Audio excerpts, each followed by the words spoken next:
Hi everybody, this is Matthew Catalin, CEO of Increase Media, and I have a really special guest today, someone that's a best-selling international author, holds events for personal development and reaching your full potential internationally all over the globe, and is something that I really admire myself, and has been featured in the film The Secret, which most of people probably know. It's one of the most well-known movies in the self-help space. And he's going to be featured in a docudrama that's going to be made after the book, which we have right here, a copy of the original book of Think and Grow Rich, after the book of Think and Grow Rich. So that's going to be extraordinary. Bob Proctor, thank you so much for having the time. My pleasure, Matthew. So one of the things I was wondering about, and I think this is something that maybe some people know, most people know your story and how you started out, but where did this all came from? You started from making $40,000 a year, being 25? Not 40, $4,000 a year. Yeah. So that's a lot less. And what happened? So you were doing that, right? You were doing your thing. What shifted in your mind? What changed? A lot of things. I think I was just waking up in the morning and going through the day and going to bed at night. But I think that's what most people do. And I hadn't gone to school. I only had 2 months high school. I never had a good job. But I couldn't hold a job. I wasn't a good employee. I would just do enough so I wouldn't get fired. But I got fired a lot. And I met a man, and Ray Stanford in Toronto, and I'm from Toronto. And he got talking to me, he said, why don't you change the way you're living? Well, you know, it never entered my mind that I could or that I should. I didn't give any thought to it. And in looking back, I don't think most people do. You know, people that are watching your material or that are familiar with me or my seminars, they're thinking of what they're going to do with their life. But they're in the minority. 90-some% of the population are lost, and I was. I had never done anything of any consequence. I was earning $4,000 a year. I owed $6,000. So, I mean, if I had taken all the money I earned for 18 months and paid debt, I would have just broken even. I was not happy.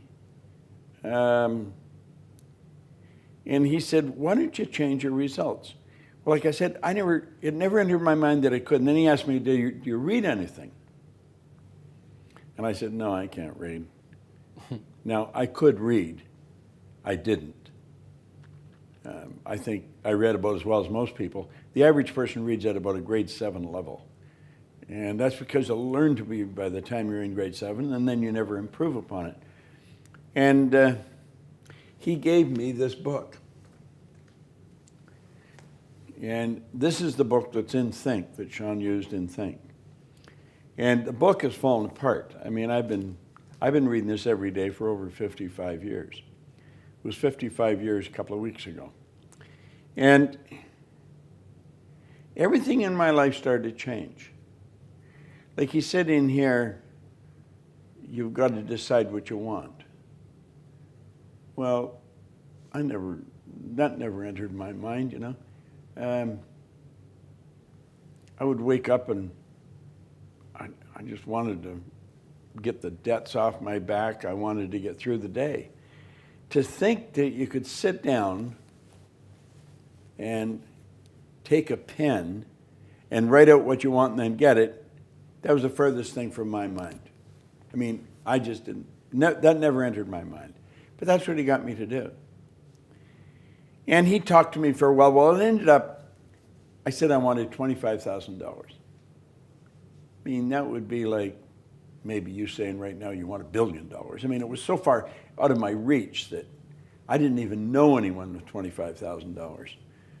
And I didn't believe it. But he said, if you do exactly what I tell you, you can have anything you want. Well, I not only didn't believe it, there was no way I could believe it. But the way he spoke to me, he had such conviction I knew he believed it. At least I believed he believed it. And then he said to me, why don't you do what I'm telling you? He said, your way's not working, mine is. He was happy, healthy, wealthy. And I couldn't even figure out why he was talking to me. And something inside me said, why don't you do what he says? So I thought, I'll try it. He's give it a try. You've got nothing to lose. And so I said, okay. And that's really where it all started. And he gave me this book. And he said, read this every day. He got me to commit that I'd read it every day. Well, that's a thick book, you know, for a guy that doesn't read. I've never read a book in my life. I was 26. And you just trusted him. I started to read it. And he said, do exactly what I'm telling you, do what the book tells you. Well, my whole life changed. Just like that. How long did it took? Not long. What happened was, I carry a goal card. I always have one. And I keep it in a plastic sleeve. And when I touch that, see, when you write your goal, you create a picture in your mind. It's like painting a picture in words. And that picture is impregnated into cells in your brain. Well, when you touch something, your sensory factor touch is affected. It sends a light message through your central nervous system and activates those cells in your brain, so the picture of your goal flashes on the screen of your mind. Well, I didn't know any of this at the time, but he had me write it on a card. So I wrote the goal that I wanted on a card, and I put it in my pocket. And what happened was, I kept reading it. I started to treat it as a joke. But I started to think of earning money. Now you'd think, well, weren't you thinking of that before? No, I wasn't. I would get paid whatever they give me, and I was always in debt. So I was thinking debt. Now I'll tell you one thing I've learned. If your goal is to get out of debt, you'll probably stay in debt forever, because that's what you're thinking about. And I quit thinking of debt and I started to think of earning money. And I heard a guy say, there's good money cleaning floors. So I'm not proud, I'll clean floors. And I remember I had to borrow $980, and that was not an easy thing for me to do. I mean, I wouldn't have lent me money. Nobody wanted to lend me money. But I needed that much to buy a used floor machine and some buckets and mops. And he said something, he says, don't clean floors for somebody else, do them for yourself. So I was doing what they tell me, and that's what I started to do. I got one office to clean, then I got another one, then another one. Then went from there? The first year I earned $175,000. In under 5 years, I was over $1 million. And I was cleaning offices in Toronto, Montreal, Boston, Cleveland, Atlanta, and London, England. I would just go and open offices and hire people to clean floors. All started from a joke, presumed joke. It was, yeah. It's like, I think it's fascinating that even though you don't believe something in that moment, even if you tell yourself a lie so many times, you will start believing it. Well, there's no question about that. If you tell yourself a lie often enough, you're going to start to believe it. And way around 1900, William James said, believe, and your belief will create the fact. It's got to be believed. You've got to believe it. And if there's no belief, it ain't going to happen. See, when you believe it, you're encased in the idea. You fuse with the idea. And that makes all kinds of things happen. In the movie Think, which you're going to be featured in, and which is made by the laws and the principle in this book, there's something that really touched my soul, which is the 3 feet from gold story. which I think a lot of people resonate with, because so many people, I think everybody has goals, everybody has aspirations, everybody wants this and that, but so many people just don't get them immediately and quit. So how do you feel about that? Like, what level of belief do you need to have? You need to like never give up. What do you? I think it goes beyond belief. I think you have to know it. You see, when you believe it, there's no quitting. You never quit. It doesn't matter what happens. You don't quit. Quitting is never an option. The people that quit, they never really bought into the idea in the first place. See, you've got to, you get it on three levels. The second you think of something, you've got it intellectually. When you get emotionally involved, you've got it on a spiritual or emotional level. Well, then that expresses itself through the body. Body's just an instrument of your mind. And so when you really buy into it, you literally fuse with it. Neville said you fuse with it. And this causes all kinds of things to happen. You're dealing with electronics. You're dealing with energy. Like the second you think something, that's all you need. See, you live on frequencies. You think on frequencies. Your phone operates on frequencies. And it's like magic. You're in Romania, are you? Right. I'm in Toronto. Yes. If I've got your number on my phone, I could take a picture of something, hit it like that. You've got it in Romania. Simultaneous with me sending it, because when you get into the mind, there isn't any time or space. It's just immediate. Yeah. Well, you're living on frequencies. Now, when you think of something, what you've done is you've flipped your brain onto a higher frequency. The very fact you can see it is all the proof you need to know you could get it. What you have to do is raise your love consciousness to that frequency. And then you will attract whatever's on that frequency. All the good you need to manifest the idea. Carnegie said that way back in 1908 to Hill. When Carnegie commissioned him to write this book, he said, any idea that's held in the mind, that's emphasized, that's either feared or revered, so it could be bad or good, that's either feared or revered, will begin at once to clothe itself in the most convenient and appropriate form available. It starts to move into form. Wernher von Braun, Dr. Wernher von Braun, that was the mastermind of the moonshot, he told John Kennedy when he was president, he said, the natural laws of the universe are so precise that we don't have any difficulty sending people to the moon, and we can time the landing with a precision of a fraction of a second. Well, one of the first laws is the perpetual transmutation of energy. Energy is forever moving into form, through form and back into form. Now, what makes you and I unique is we can dictate the form it's going to move into, because we're creative beings. Like all the little creatures on the planet are completely at home in their environment. They blend in. You and I are the only people, or the only creatures on the planet, the human, that is totally disoriented in their environment. And that's because we've been given the mental faculties to create our own environment. I have read somewhere that once you think about something, you visualize it, you create it once, and then it's your job to create it in the real world. That's right. Everything's created twice. So you first create it Yeah. in your mind, and it's already created. Then you have to actually take it from that world in the material world. Like, it took Hill from 1908 to 1937 to come up with this. 29 years. That's a long time. It is a long time. And he worked at it every day. And Carnegie didn't subsidize him, didn't give him any money. But what he gave him connections. The most powerful people on the planet at that Yeah, time. yeah. Mm-hmm.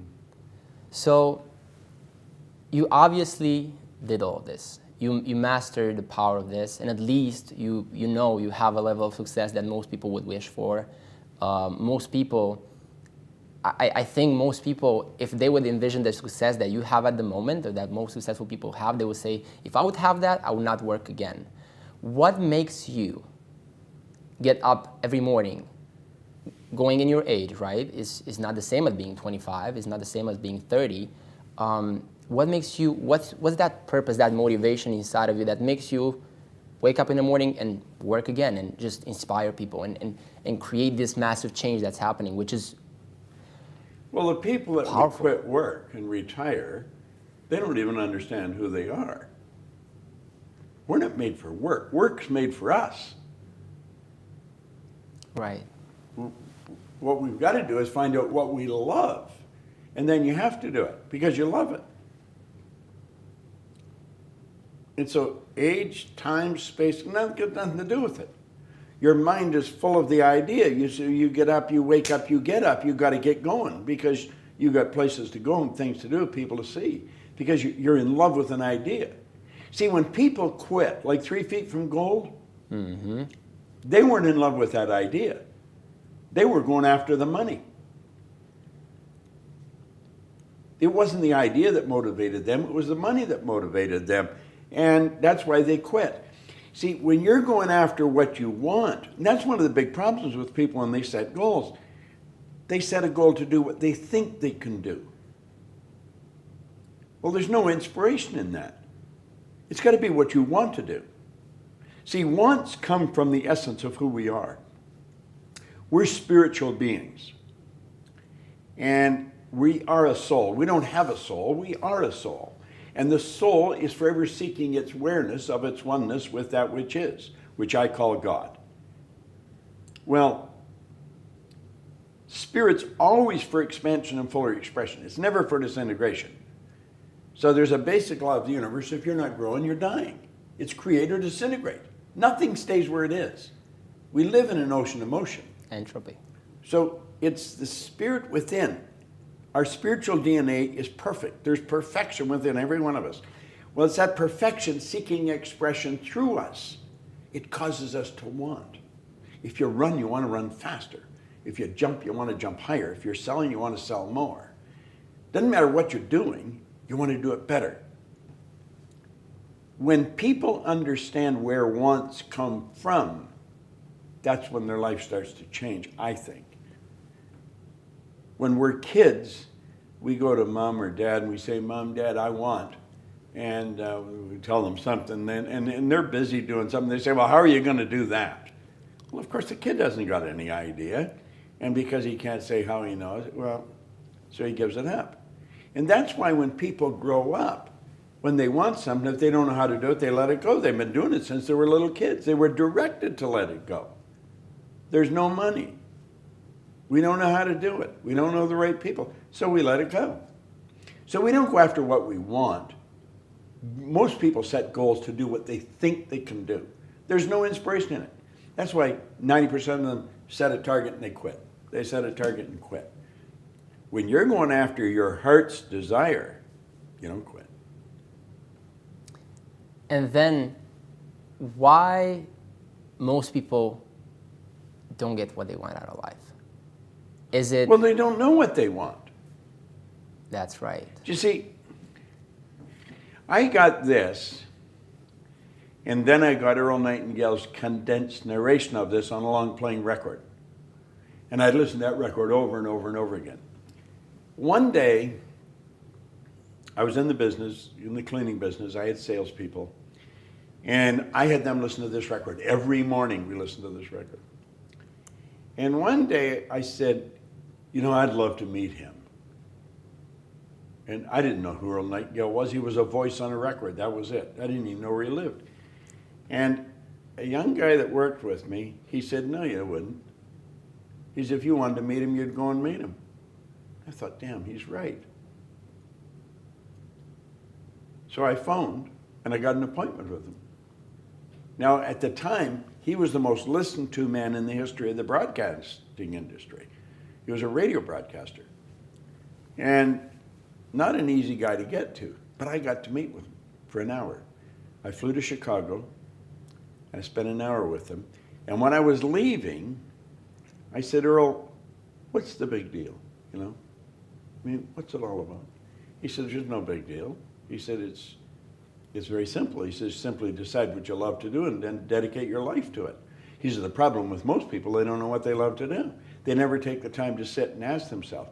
What they're doing is trying to, I think I can get earn good money here, I could do it good. You know, it's where can they earn some money? It's not what they love to do. Well, I was sitting there. Now, I had offices all over the place. I had a lot of people. I was earning a lot of money. And I got excited because I knew exactly what I wanted to do. I wanted to do what he was doing. And I made up my mind sitting in his office. That would be somewhere around 1965. That I was going to go back and I was going to work with him. And in 1968, I moved to Chicago. I left my own company. I moved to Chicago and I started to work with him. Why? Because I wanted to. I had to move my whole family. I had to get a green card. I had to move my whole family to Chicago from Toronto. But I got a double benefit out of it because I got to work with his partner too, Lloyd Conant. Lloyd Conant was a giant of a man. What a great guy. And he and Earl both mentored me.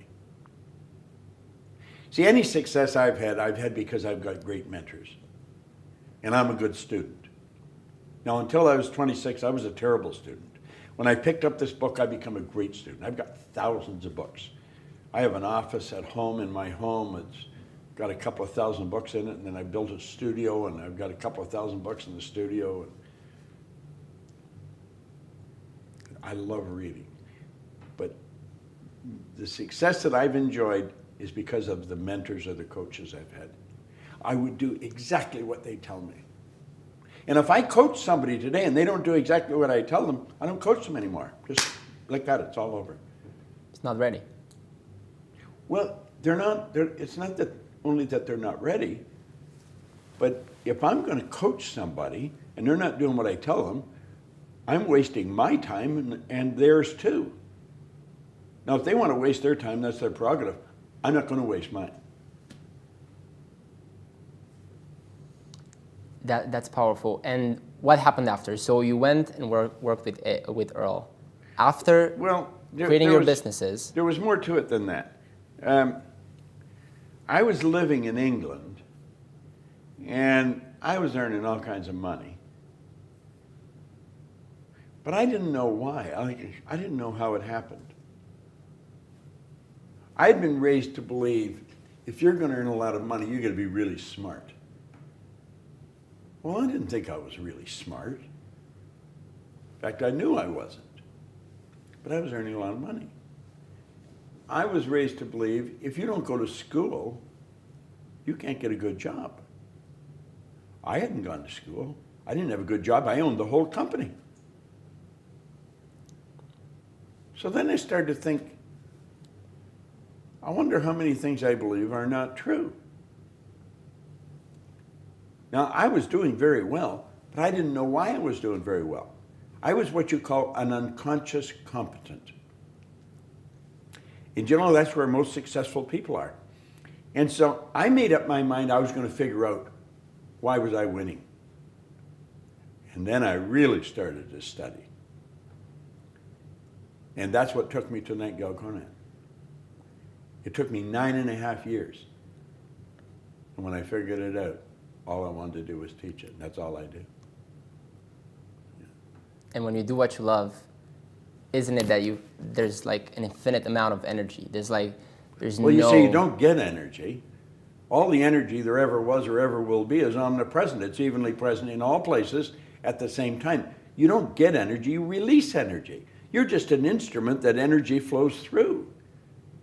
Desire is the triggering mechanism that releases the energy. When you've got the desire, you've got the energy. If you haven't got any desire, you haven't got the energy. So you're just blocking it. Well, yeah, exactly. That's exactly what you're doing. See, you're a channel that it flows through. And when there's no desire, you're just a wall. That's all. Blocks everything. So powerful. So you're saying you've been reading this for the last 50 years? I'm in my 56th year. And now there's going to be a whole movie made about it. It's going to probably touch millions and millions and maybe even like the whole planet, because it's going to go worldwide, internationally. You said that you're reading this every day. What are some other things, other rituals, other habits that you have made for yourself and that make you what you are today and keep you? Well, there's not that many.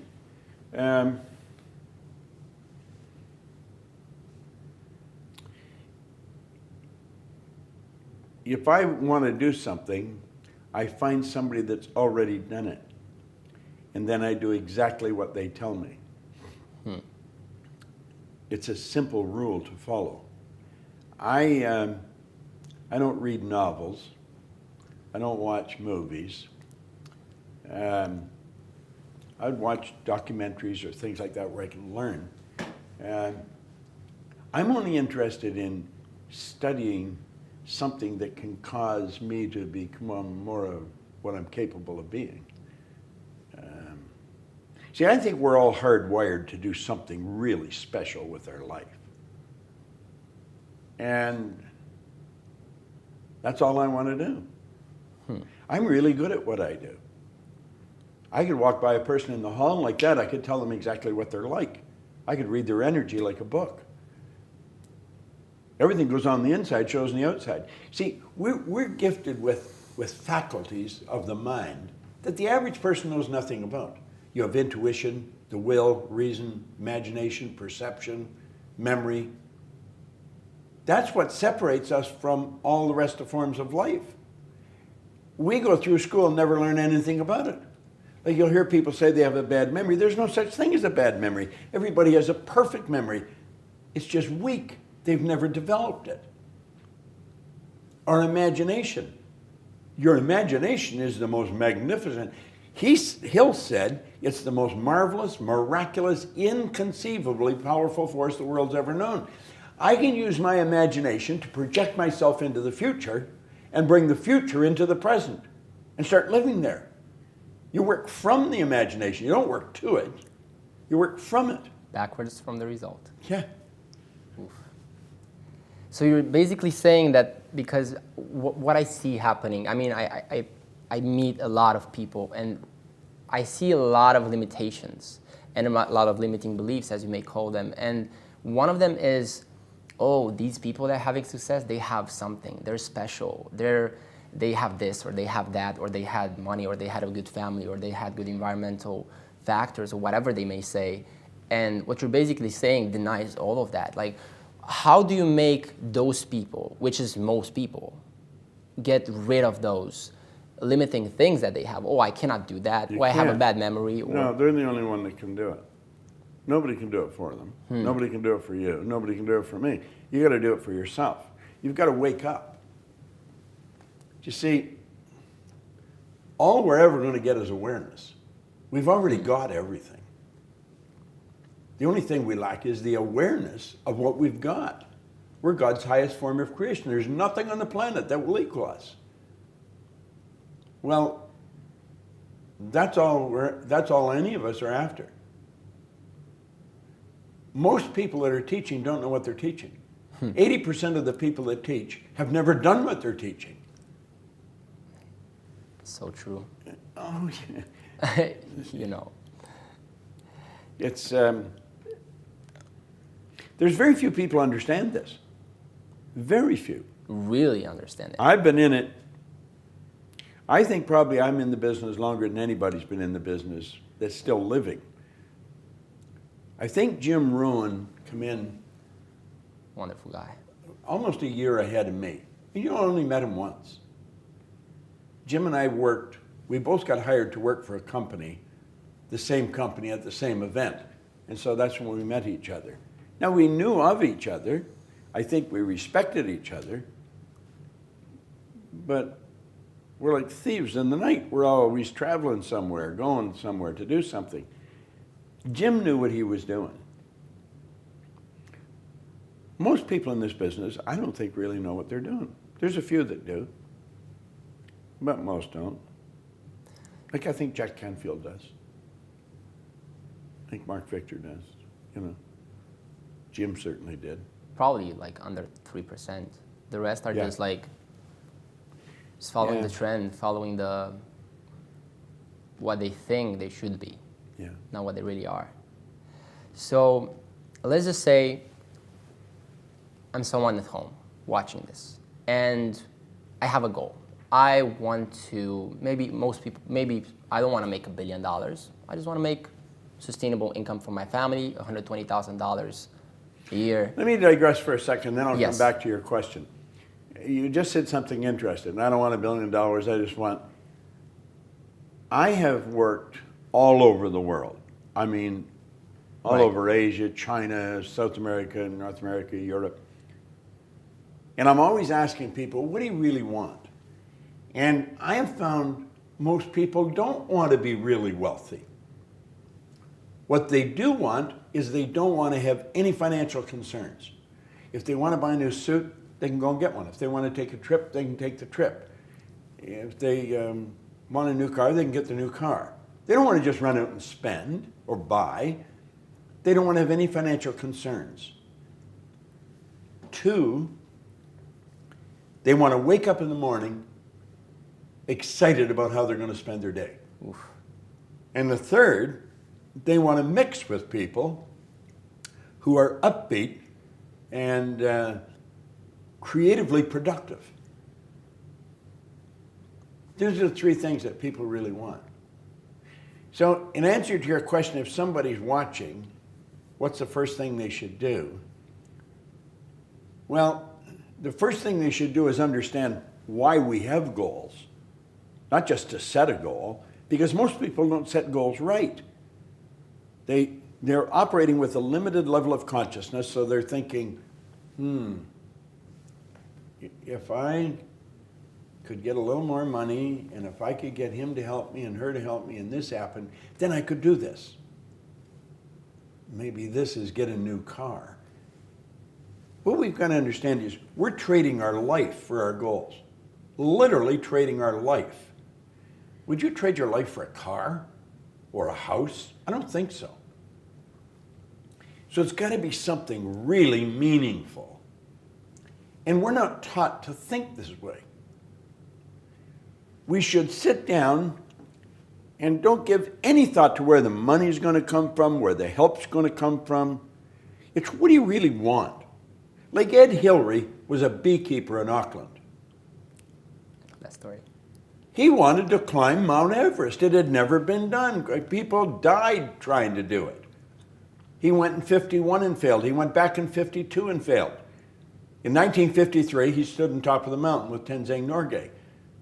But he didn't know how to get there until after he had got there. Edison didn't know how to illuminate the world until after he had done it.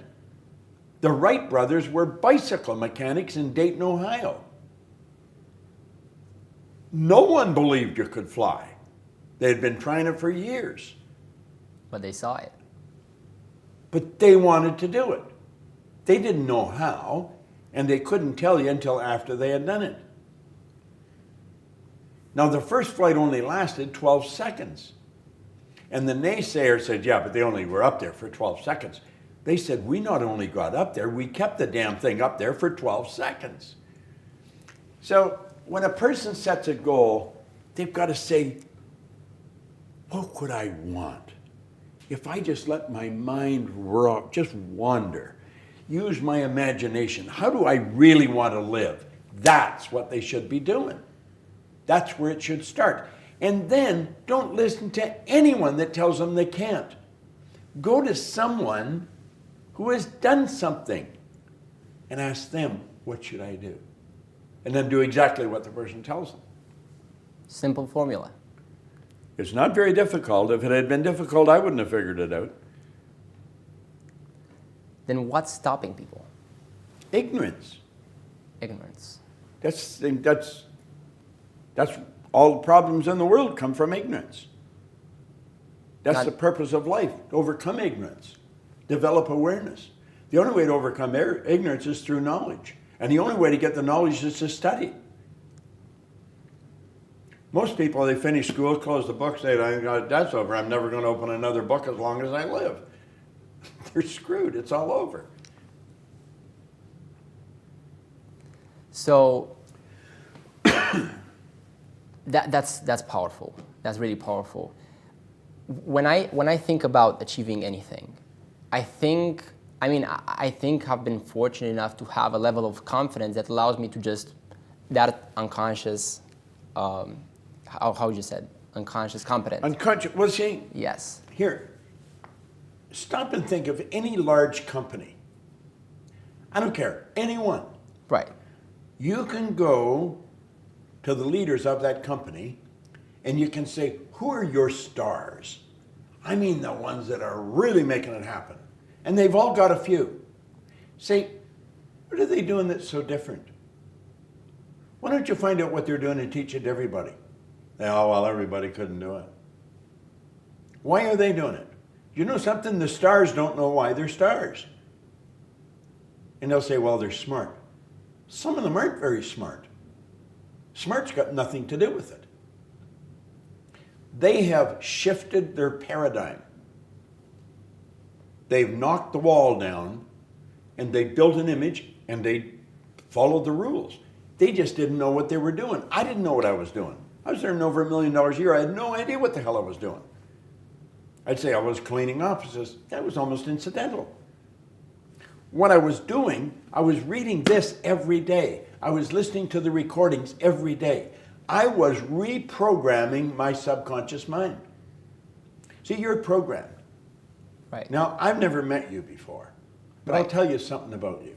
You've got a shy side to you. You've got a very sensitive side to you. Not everybody knows this, but I know it. You can enjoy being by yourself. You don't have to be with people. You're sort of quiet and you go out by yourself. You have a very sensitive and you're emotional and you're impulsive. Do this. And so when you go to do it, then there's another side to you that's a polar opposite to that. When you go to do it, the other side says, Matthew, maybe you shouldn't. So you've got a lot of do it, don't do it going on in your mind. You operate almost perfectly from the right and left hemisphere of your brain. You're almost right down the middle. In fact, you're good at all kinds of things that are totally unrelated. So you have difficulty. Now, I could keep going. I could tell you more. How do I know that? I can read your energy. I can feel it.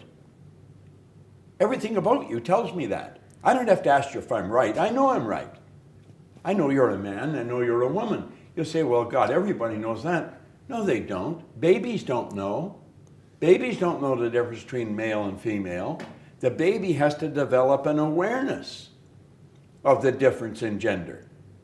Well, at a very early age, we put a cap on awareness, and then we say, now it's all about the intellect. And so we've got lessons in school, and you've got to remember what's in the book, and if you pass the test, you get the degree.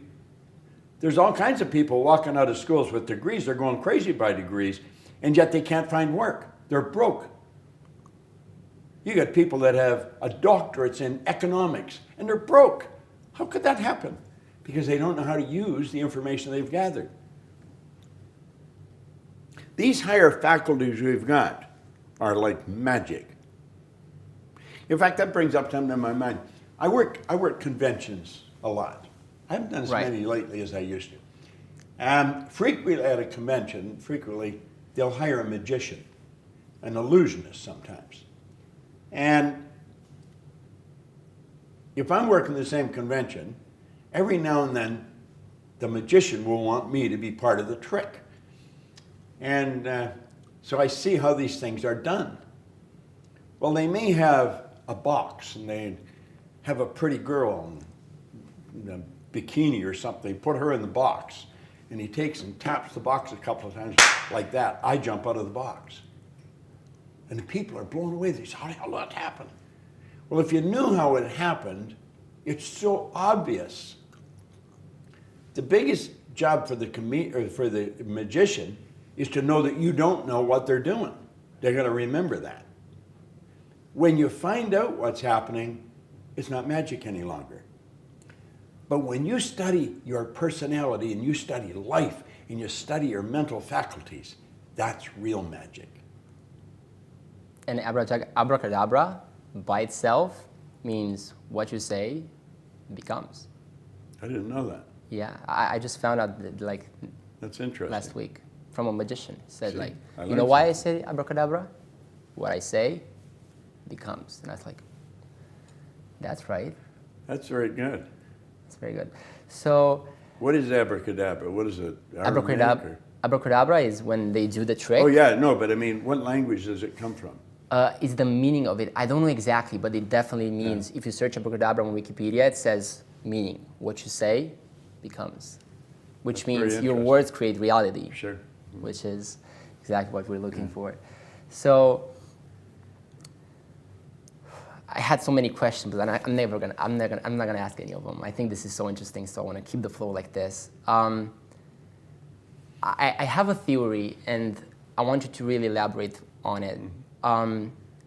Most people say, "Oh, I'm depressed." Like there's some percentages in America, like so many people They are probably depressed. are depressed. Yeah, and like, how can you be depressed? You're a human. You have the power to control your own will. How are you depressed? And what I think happens is when you cannot see a better future. I can tell you exactly what happens.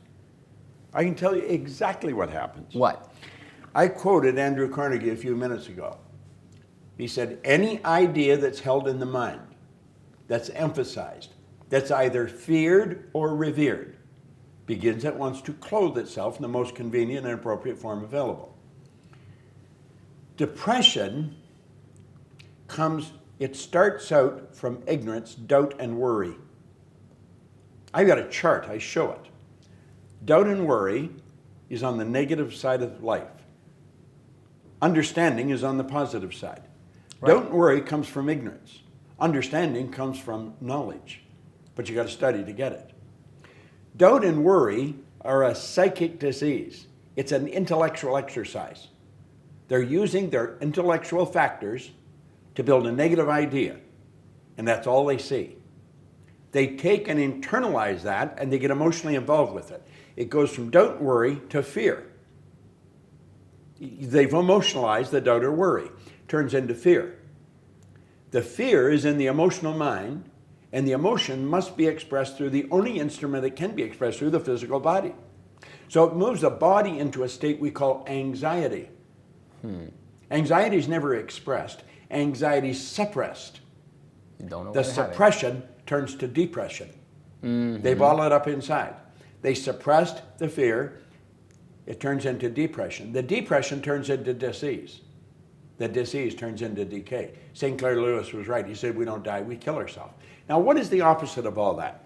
You go from ignorance to doubt and worry to fear to anxiety, suppression, depression, disease, disintegration. Go over on the other side. You go from understanding to emotional state called faith. You just know it's going to move into form because you understand the law. Faith isn't believing something you can't see. Strange thing about faith and fear, they both demand you believe something you can't see. Why would people choose fear over faith? Because they're ignorant. So you go from understanding to faith. The faith manifests on the physical plane, not as anxiety, as well-being.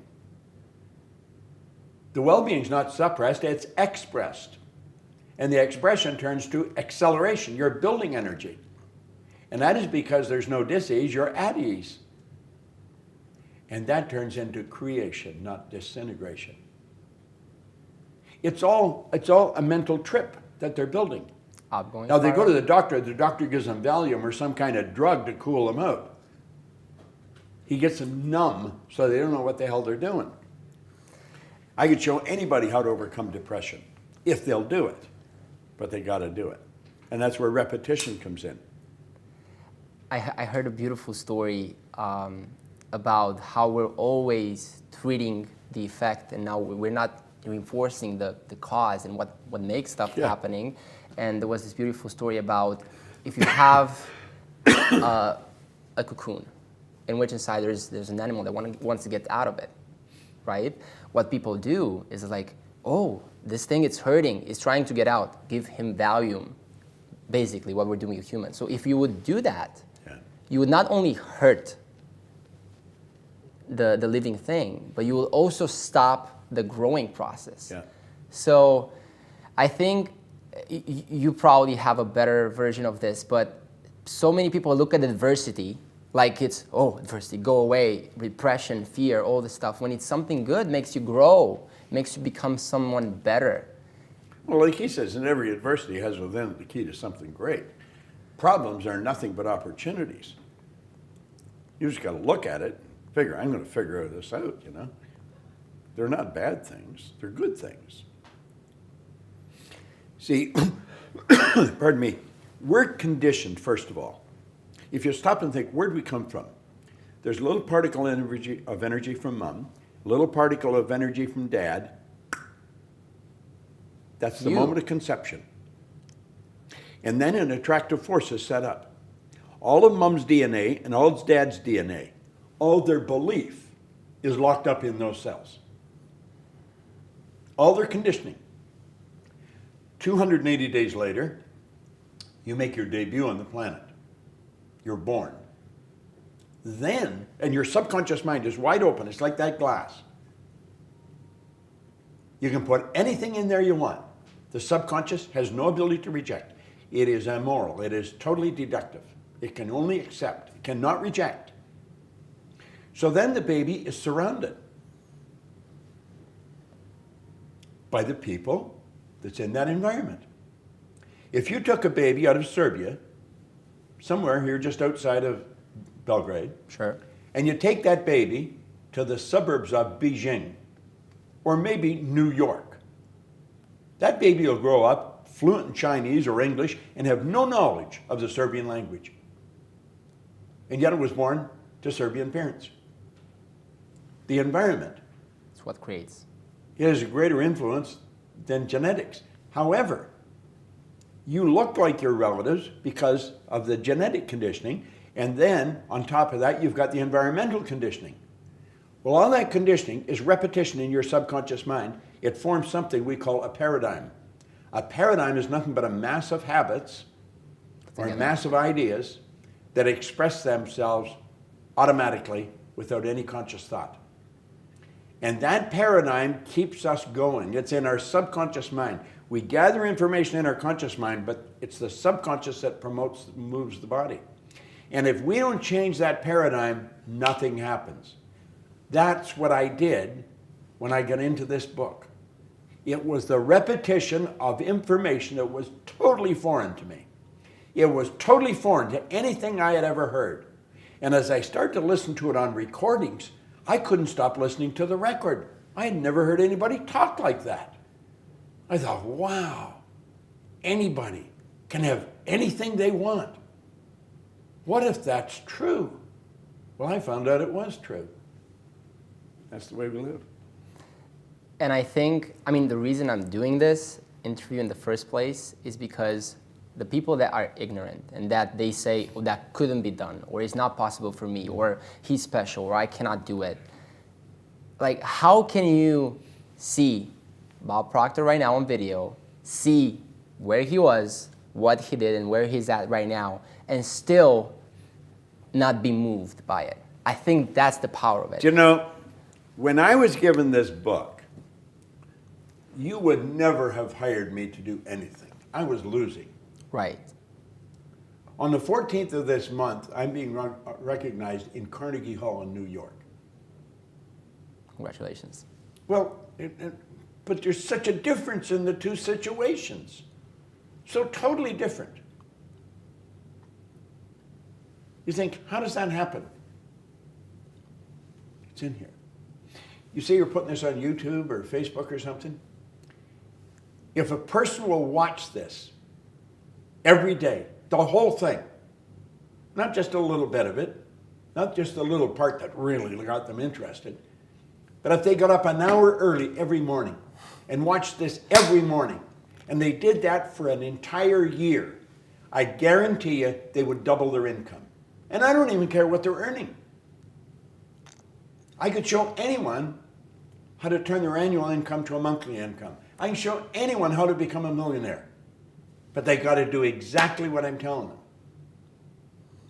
And people say, well, that doesn't make any sense to watch it every day. Not according to the consciousness that you're operating with, but if you're operating with my consciousness, it would make a hell of a lot of sense.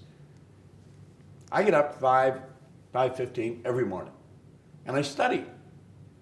So if a person said, I'm going to get up an hour early, that's 1 hour every day. That's 9 40-hour weeks in a year. So you'd be studying what we're talking about, concentrated study for 9 40-hour weeks in a year. Their life would just totally change. Just to prove that point, when I was 15, I didn't read anything to that point. And somehow I got a video of you showing subconscious mind, conscious mind, how things go in and how things work. And I was like, wow, that's interesting. I started being curious. So from that point, I was like, this doesn't make any sense. I'm gonna trust the process. Let's give it a try. For 1 year, I woke up 1 hour earlier and read, which would make no sense to me at that time because I was going to school, like I was taking away from my sleep, like, and I just read like I think 100 books that year, and now I have my own agency. I couldn't be more happier about what I'm doing, and people are fascinated by it. But to me, it makes no sense why you shouldn't be. So it's just like what you just said, I did. And in other words, because what I convinced in my mind was like, I may not believe in it right now. I'm just gonna trust it. You're doing something else that you probably wouldn't talk about, but I know you're doing it. When I was talking to Scott, he told me that you were really good at what you do, and you were promoting Think, and you weren't getting paid. I'm not. Well, you know, that's interesting. He said, if you're not willing to do more than you're being paid for, you'll never be paid for more than you're doing. Giving is one of the laws of the universe. You've got to willingly give and graciously receive. And if you have to think before you give, you're trading, you're not giving. That was probably one of the best investments you've ever made. First of all, you're dealing with one heck of a good crew. Oof. With Scott and Sean. I mean, those guys, Amazing people. They're class. They are really class act. And you're going to make connections through that And it feels natural couldn't to buy. me. Well, that's why it is natural. That's why you're doing it. And I think when I started the agency I have right now, I have a media digital agency. Every one of my friends that had agencies and I was connecting with like, oh, you should charge $20,000 up front. And it felt so weird to me. Like, how can I charge someone without giving them something back first? It feels so weird to me from a reason or another. And I just went and just offered my services freely. Now I don't have to do that, but I did it for this because I feel it's so powerful. And people saw like, wow, it makes sense. You're giving me this value. It makes an enormous amount of sense to just give you a percentage of it. And that's how I'm able to make hundreds of times more than the average of my country, which is even, I think it's close to Serbia, which is nothing in terms of like, but that's exactly powerful. But you see, well, what you just said is a good example too. Most people blame their environment. Like there's people here in Serbia. I heard it 3 or 4 times today. I was in 2 or 3 of the television stations, and they were telling me about the economy here. You know, it's how bad it there's is. tough times. I said, it got nothing to do with it. Nothing to do with it. I said, I was over in Dubai here not long ago. They're skiing in the middle of the desert. In the mall. Skiing, ice skiing. Don't tell me that the environment. Oof. Think Exactly. about it. Exactly. Think of what we're doing today. I mean, just this recording, and it'll hit millions of people. You'll get millions of viewers on this. It's just going to go up and up and up. How's that happen? I've got a studio that I built in my backyard, and it's got 4 cameras that I can work. I can work it myself. I have an IT guy in Phoenix, and he can come in and switch cameras for me. I can stream all over the world from my own backyard. I think it's so magic. I walk up and maybe walk 50 feet. And I live in Toronto, so it snows in Toronto. I had the heat, I had the sidewalk heated between the house and the studio. So it doesn't matter if it's snowing, there's no snow. And I walk into my studio and I can go all over the world from there. How's that happen? It happens because we're aware of how to do things. So if somebody's watching this, What you've done in the past has no bearing on what you're going to do in the future unless you let it. Mm-hmm. It doesn't make any difference. Everything that's happened in the past has been absolutely essential to make you who you are, to prepare you to do what you're going to do. When the movie Think comes out, you not only want to watch it, you want to get your head right into it.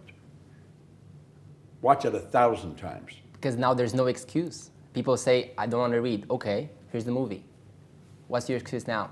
You don't have any. Yeah. See, that's what a book is. A book is a movie painted in words. That's what a book is. You're just going from one picture to another.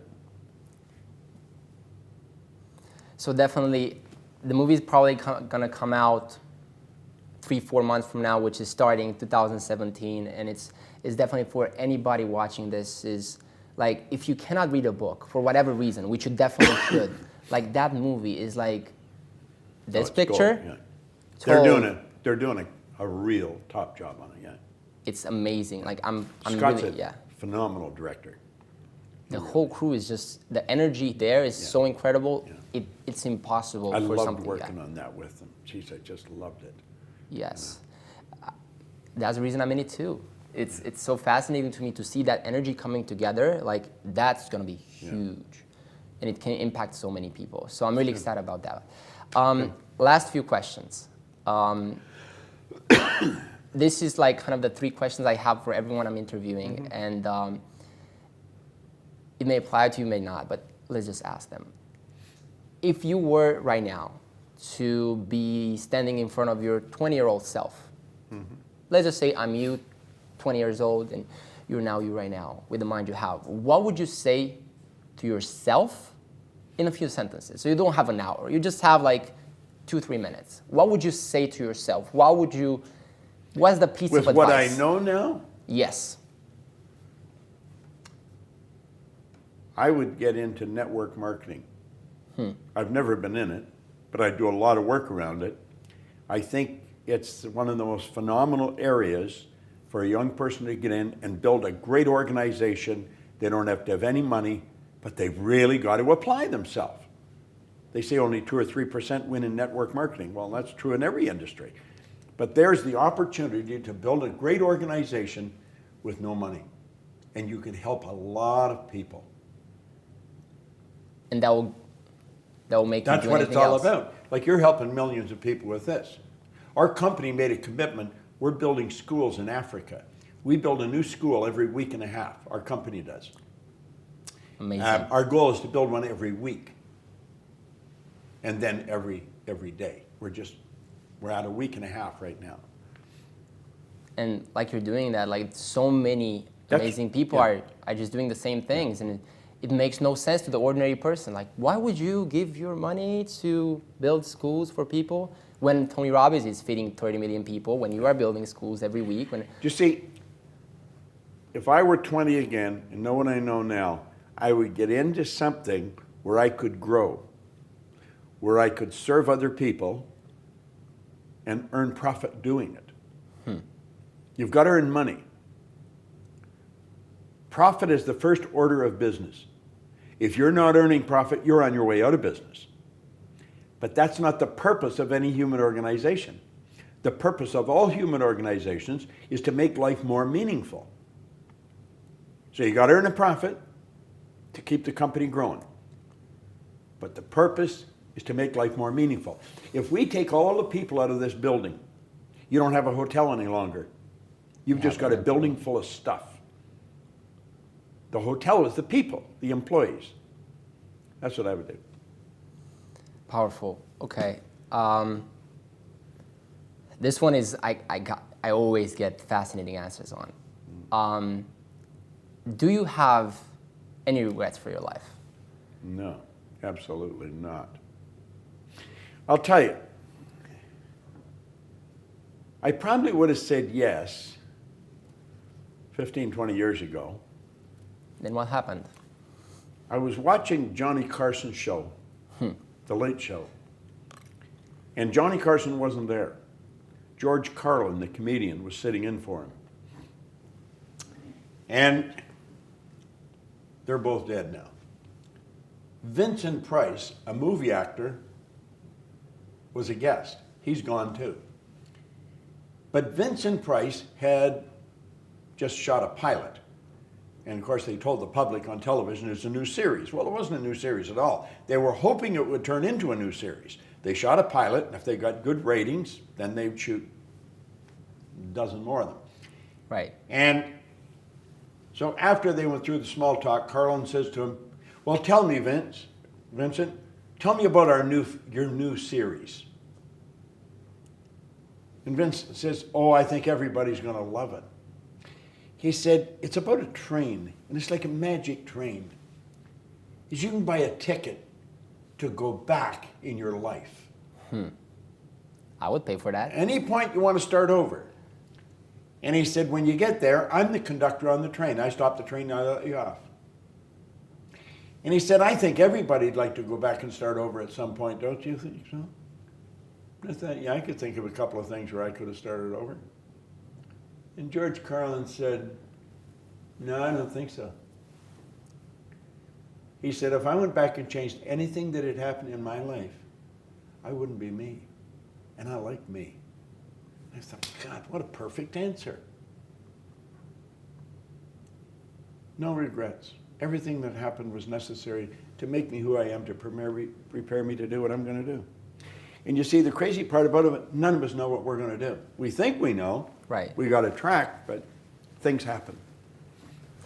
Because people have regrets. I mean, if you want to go to a nursing home and just feel that for a minute, if you look into their eyes, you can see there's regret. Well, most people do, but most people don't do anything. You see, I often say, how do you do something? well, there's where the goals come in. That's where the purpose for life comes in. You got to have a main purpose. You got to have a purpose for life.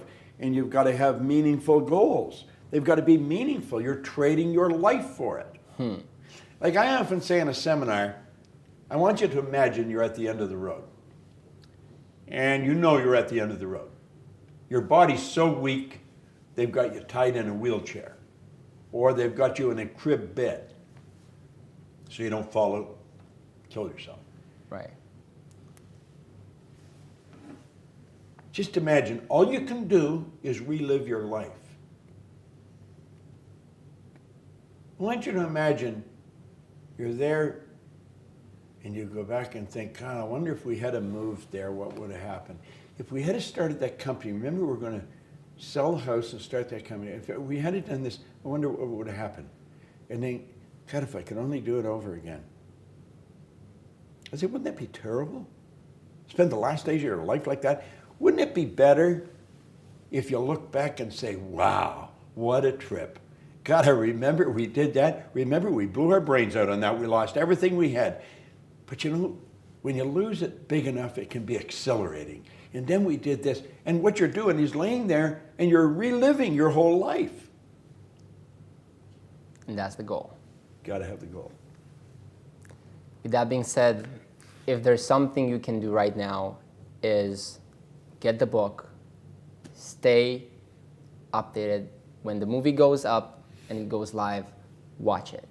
There's a saying on all of your seminars, on the tickets, if you have to borrow money for this, do it. It may be the last time you're doing it. Listen, wow. When I read this, I owed everybody I knew money. But the guy that told me, he said, don't clean officer for somebody else, do them for yourself. And he told me where I could buy a used floor machine and some buckets and mops. It was going to cost $980. I mean, I didn't know anyone would lend me money because I never paid them back. Not that I didn't want to, I just never had any money.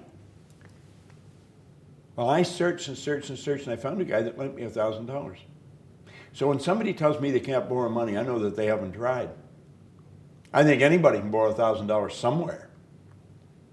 And that's what I did. And I turned it into a multi-million-dollar organization. I sat down one day with my pen in this business. I said, I'm going to build a company that operates all over the world. We operate all over the world.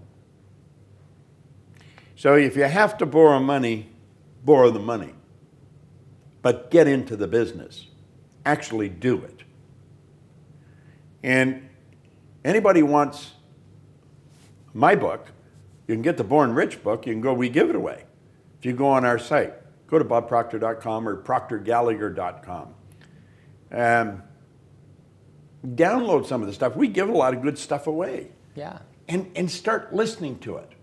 Watch this recording. Watch it 1,000 times. Be the best hour you ever spent. Because what I'm going to do, I'm going to reprogram your mind just through listening to me saying the same thing over and over again. You're going to think, wow. You know. So powerful. Matthew, I've enjoyed this. This has been good. I love it too. Let's finish with something. Let's give people 3 things to do. Read the book, do this, do that. What would you say right now? Because I'll tell you exactly what to do. let's hear those. Sandy Gallagher is my business partner. Love her. She is really good. She was going through a very tough time personally a number of years ago. We were in Phoenix. We were doing a seminar. I had to leave, catch a plane somewhere. And she said, before you leave, could we get together maybe for a cup of coffee? Could you, I want to talk to you. And I said, sure. So we went across the road to a coffee shop. And we were sitting there. And she said, could you give me 2 or 3 ideas that I could do every day that would help me through this? I said, sure. I didn't know what I was going to tell her, but I knew I would tell her something. So I said, every day, I want you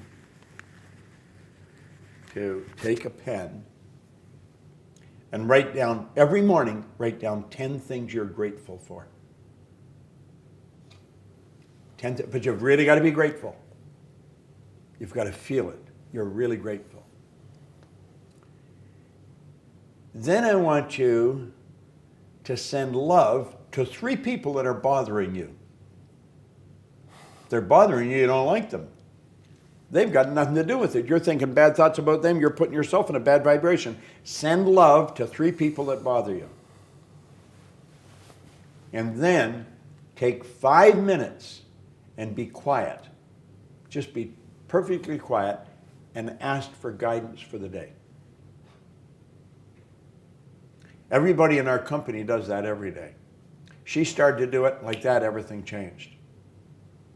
In fact, my assistant, Gina, who's been with me over 30 years, she was working in Phoenix, and I phoned Gina, and I told her what I wanted. Within an hour, she had a pad printed at Kinko's and had it, the 10 things, 1 down to 10, you know.